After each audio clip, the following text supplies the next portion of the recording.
రంగారెడ్డి జిల్లా Adibatla police station పరిధిలోని నాదర్గుల్లు మాతృదేవోభవ అనాథ ఆశ్రమాన్ని సందర్శించిన సినీ నటుడు మంచు మనోజ్.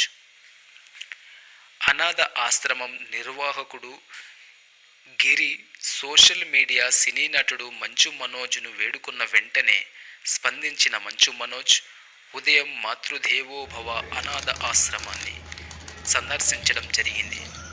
అనంతరం అనాథ ఆశ్రమానికి టేబుల్స్ మరియు కుర్చీలు ఇవ్వడం జరిగింది.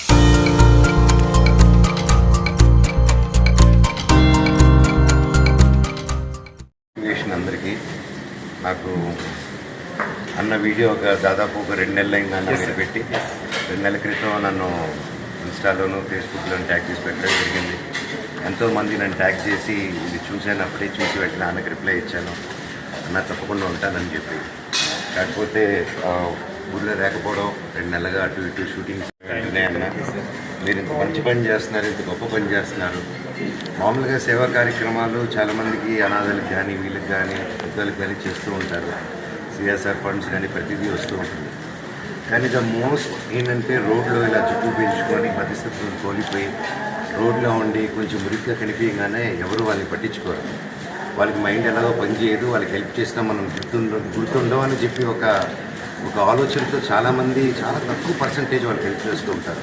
అయ్యో వాళ్ళు ముట్టితే ఏదైనా అవుతుందని చెప్పి వాళ్ళని అంటరాని వాళ్ళలాగా ఏమండి మన అంటరాని లోకాన్ని దాటేసి ఎప్పుడో మన తాతలు ముత్తాతల కాలం అండి అది దాటేసి ఇప్పుడు 2026లో ఉన్నాం. ఇప్పుడు అంటరానితనం లేదు, ప్రతిదానికి ఒక విరుగుడు ఉంది, ప్రతిదానికి ఒక సమస్యకి ఒక పరిష్కారం ఉంది. సో ఇలాగా అన్న ఇప్పుడు సోషల్ మీడియాలో వచ్చాడు కాబట్టి ఇది కొంతవరకు తెలిసిందే, నా వరకు వచ్చింది. ఇలా బయట చెప్పుకోలేని అన్సంగ్ హీరోస్ చాలామంది ఉన్నారు. అండ్ ముఖ్యంగా అన్న లాంటి వాళ్ళకి చాలా సంస్థలు ప్రైవేట్ సంస్థలు కానీ అందరూ అండగా రావాలి.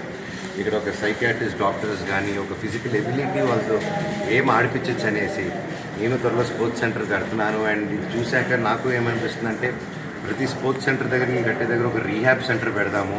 అది ఓన్లీ స్పోర్ట్స్ ప్లేయర్స్కి ఆలోచించి పెడదాం ఉంటుందని కానీ లేదు, మన వికలాంగులకి ఇలాగ మతిస్థిమితం కానీ ఒక మెంటలీ ఛాలెంజ్డ్ పీపుల్కి how can we supportive. And మన దగ్గర ప్రతి రాష్ట్రంలో ప్రతి గ్రామం ప్రతి చోట నుంచి అద్భుతమైన డాక్టర్స్ అద్భుతమైన ఫిజిషియన్స్ ఉన్నారు.